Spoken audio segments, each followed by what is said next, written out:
أعوذ بالله من الشيطان الرجيم. بسم الله الرحمن الرحيم. إذا زلزلت الأرض زلزالها وأخرجت الأرض أثقالها وقال الإنسان ما لها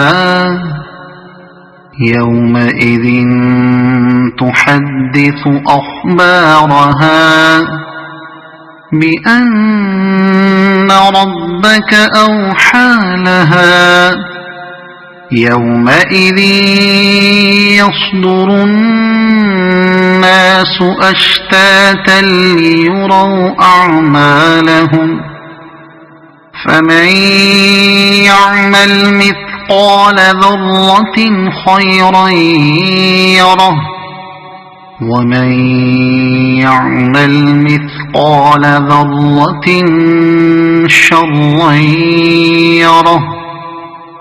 صدق الله العظيم.